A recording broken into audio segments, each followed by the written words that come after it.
Bienvenue dans ce QCM d'embryologie. Que vous soyez en médecine, biologie ou en formation santé, cette vidéo est faite pour vous tester sur les concepts clés, fécondation, développement embryonnaire, annexe fétale et bien plus encore. Commençons. Quelle est la première étape du développement embryonnaire chez l'humain? La gastrulation? La fécondation? La segmentation?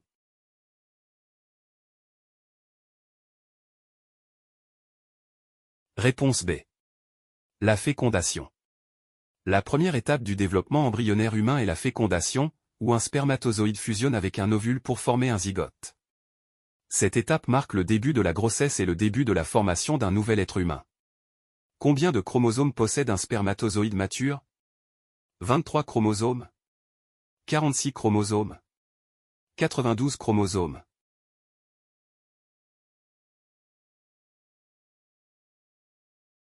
Réponse à 23 chromosomes. Un spermatozoïde mature possède 23 chromosomes. Chez l'humain, les gamètes, spermatozoïdes et ovules, et suite à la méiose, sont haploïdes, n égale à 23, contrairement aux cellules somatiques qui sont diploïdes, 2n égale à 46. Ces 23 chromosomes comprennent 22 autosomes et un chromosome sexuel. Quel feuillet embryonnaire donne naissance au système nerveux? Endoblaste? Ectoblaste? Mésoblaste?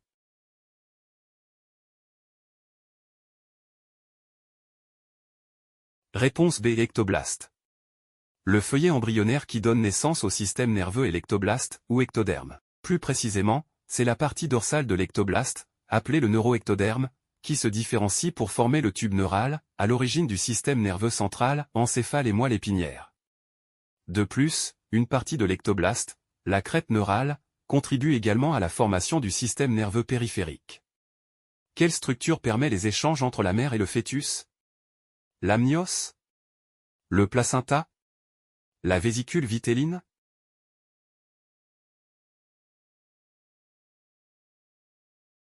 Réponse B. Le placenta. Le placenta est la structure qui permet les échanges entre la mère et le fœtus. C'est un organe temporaire qui se développe dans l'utérus pendant la grossesse. Il assure les fonctions nutritives, respiratoires et endocriniennes, vitales pour le développement du fœtus. Combien de temps dure la période embryonnaire chez l'humain? 1 mois? 3 mois? 2 mois?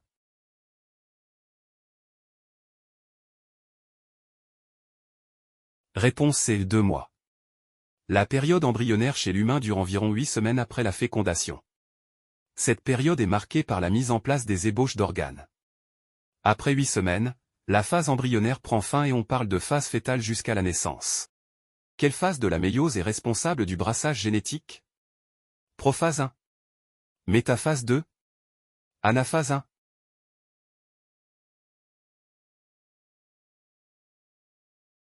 Réponse à prophase 1. En prophase 1, le brassage intrachromosomique a lieu, impliquant le crossing over ou enjambement entre chromosomes homologues. Cela signifie que des segments de chromosomes sont échangés, créant de nouvelles combinaisons d'allèles. Quelle hormone maintient le corps jaune pendant la grossesse? FSH. LH. HCG?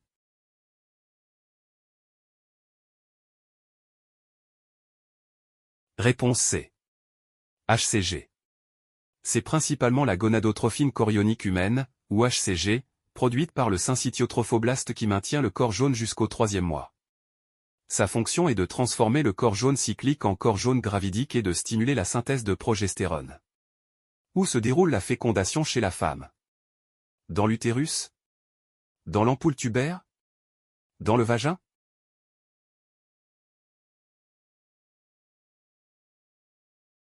Réponse B. Dans l'ampoule tubaire. La fécondation, c'est-à-dire la rencontre et la fusion d'un spermatozoïde et d'un ovule, se déroule principalement dans le tiers externe de la trompe de Fallope, également appelé tube utérin. Plus précisément, c'est généralement dans la partie ampulaire de la trompe que la fécondation se produit. Quelle structure embryonnaire forme le cordon ombilical? Le pédicule embryonnaire? L'allantoïde? La membrane pharyngienne?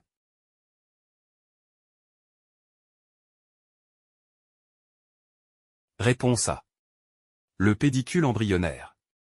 Le cordon ombilical dérive du pédicule embryonnaire et contient les vaisseaux ombilicaux, le canal vitellin et l'allantoïde. Organe essentiel durant la grossesse, le cordon ombilical apparaît entre 4 et 8 semaines après la fécondation, à partir de la fusion des deux membranes formant la cavité amniotique.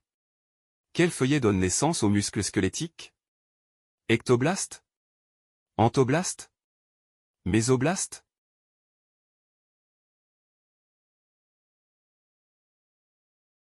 Réponse C. Mésoblast. Les muscles squelettiques proviennent du mésoblaste ou mésoderme, plus précisément du myotome qui est une partie des somites, structure segmentée dérivée du mésoblaste paraaxial. Les cellules musculaires, appelées myoblastes, se développent à partir du myotome et fusionnent pour former des myotubes, puis des myocytes, qui sont les cellules musculaires matures. Quelle annexe produit le liquide amniotique? L'amnios? Le chorion? La vésicule vitelline?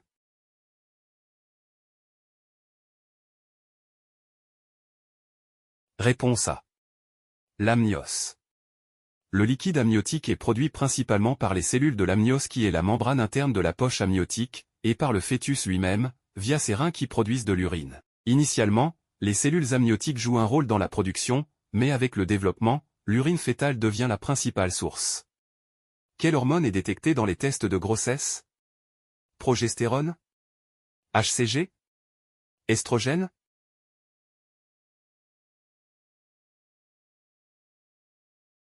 Réponse B. HCG. Les tests de grossesse détectent l'hormone gonadotrophine chorionique humaine, HCG. Cette hormone est produite par le placenta après la fécondation dès le 8e jour de grossesse, et elle est détectable dans les urines. Son taux augmente régulièrement au cours du premier trimestre de grossesse. Quelle membrane sépare l'embryon de la cavité amniotique? Zone pellucide? Membrane de Heuser? Amnios?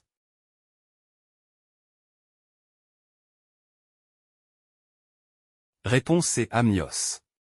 La membrane qui sépare l'embryon de la cavité amniotique est l'amnios.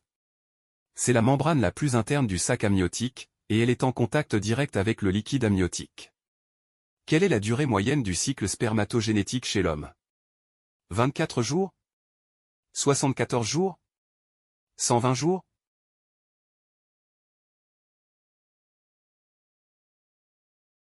Réponse B. 74 jours. La durée moyenne du cycle spermatogénétique, c'est-à-dire le temps nécessaire pour qu'une spermatogonie devienne un spermatozoïde mature, est d'environ 74 jours chez l'homme.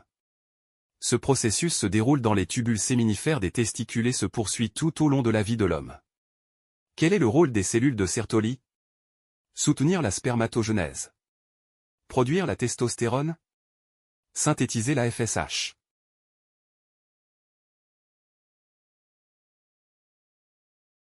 Réponse A. Soutenir la spermatogenèse. Les cellules de Sertoli, situées dans les testicules, jouent un rôle crucial dans la spermatogenèse. Elles fournissent un environnement favorable et des nutriments essentiels au développement des cellules germinales et forment la barrière hémato-testiculaire. Quelle phase du cycle menstruel prépare l'endomètre à la nidation? Phase menstruelle? Phase proliférative? Phase sécrétoire?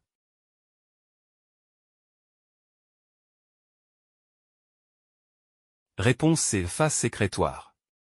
La phase lutéale, également appelée phase sécrétoire, est la phase du cycle menstruel qui prépare l'endomètre à la nidation. Durant cette phase, l'endomètre, tapissant l'intérieur de l'utérus, s'épaissit et se vascularise davantage sous l'influence de la progestérone, sécrétée par le corps jaune après l'ovulation.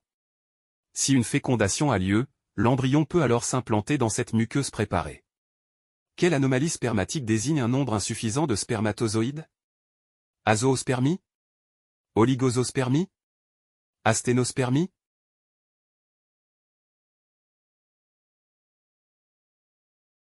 Réponse B. Oligosospermie. Une anomalie spermatique caractérisée par un nombre insuffisant de spermatozoïdes dans l'éjaculat est appelée oligospermie ou oligosospermie. L'oligospermie désigne une concentration de spermatozoïdes inférieure à 15 millions par millilitre d'éjaculat.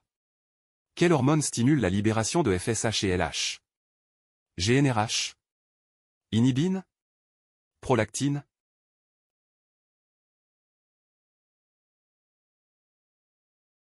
Réponse A. GnRH. L'hormone qui stimule la libération de la FSH et de la LH est la GnRH, aussi appelée hormone de libération des gonadotrophines. Elle est produite par l'hypothalamus et agit sur l'hypophyse pour stimuler la production et la libération de FSH et de LH. Combien de paires de somites un embryon humain présente-t-il à terme? 30 à 32 paires de somites? 50 à 52 paires de somites? 42 à 44 paires de somites?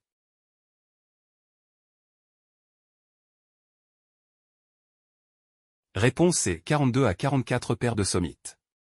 Un embryon humain en développement présente environ 42 à 44 paires de somites. Cependant, certains somites, notamment ceux de la région caudale, peuvent disparaître ou ne pas être complètement individualisés, ce qui peut réduire le nombre final à 35 à 37 paires. Ces somites servent de repère pour dater le développement de l'embryon. Quel événement marque le début de la période fœtale? La gastrulation? La formation du placenta? L'organogenèse.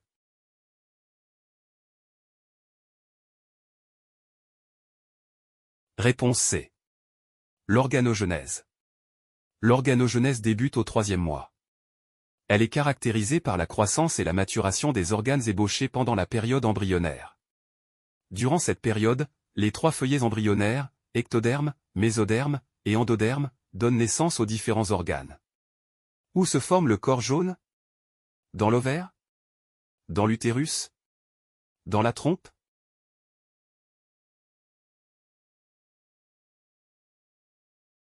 Réponse A. Dans l'ovaire. Le corps jaune, ou corpus luteum, se forme à l'intérieur de l'ovaire, à partir du follicule de Graaf après l'ovulation. Plus précisément, une fois que l'ovule a été expulsé du follicule, ce dernier se transforme en corps jaune. Quel est le devenir du premier globule polaire? Il participe à la fécondation? Il dégénère? Il forme le zygote?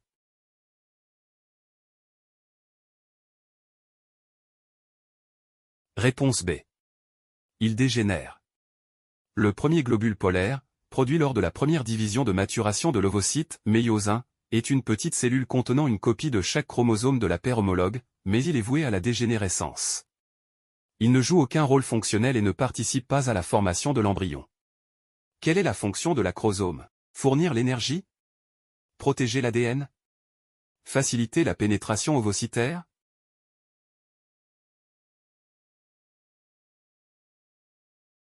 Réponse C. Faciliter la pénétration ovocytaire. L'acrosome est une structure située à l'avant de la tête du spermatozoïde, et contient des enzymes hydrolytiques.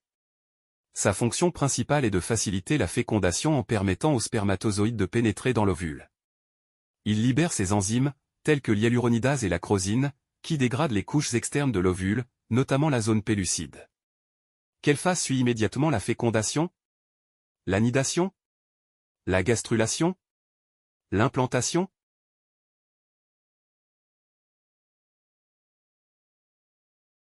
Réponse A. La nidation. La phase qui suit immédiatement la fécondation est la nidation.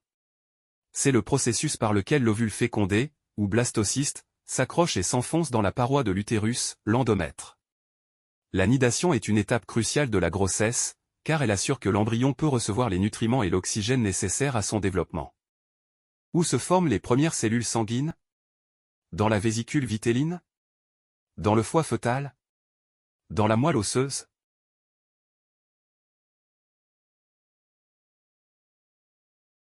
Réponse A. Dans la vésicule vitelline. Les îlots de Wolff et Pander dans la vésicule vitelline initient l'hématopoïèse. Ensuite, la formation des cellules sanguines migre vers le foie fœtal puis vers la moelle osseuse qui devient le principal site de production des cellules sanguines après la naissance. Quelle est la première hormone produite par le placenta? Progestérone? HCG? HPL?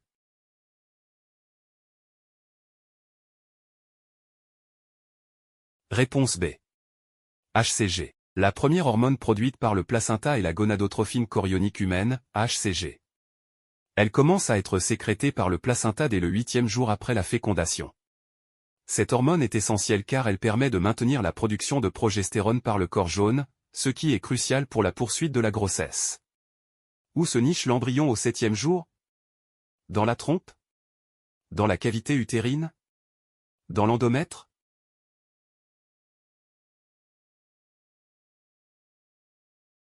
Réponse C.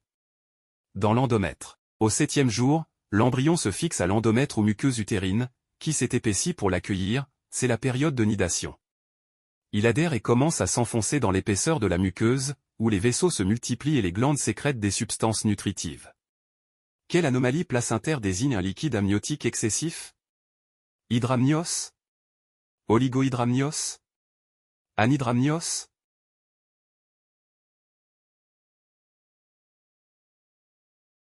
Réponse à hydramnios. L'anomalie placentaire caractérisée par un excès de liquide amniotique est appelée hydramnios ou polyhydramnios. Cette condition, qui se manifeste par un volume de liquide amniotique supérieur à la normale, plus de 2 litres de liquide, pour le terme de la grossesse, peut entraîner des complications maternelles et fœtales. Quelle structure persiste comme reliquat du canal vitellin? Ligament rond? Ligament suspenseur? Ligament ombilical médian?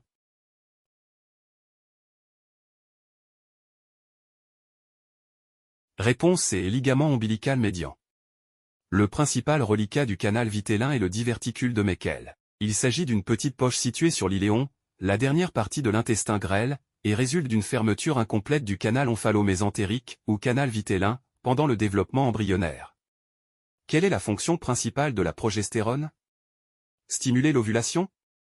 Préparer l'endomètre? Induire la spermatogenèse?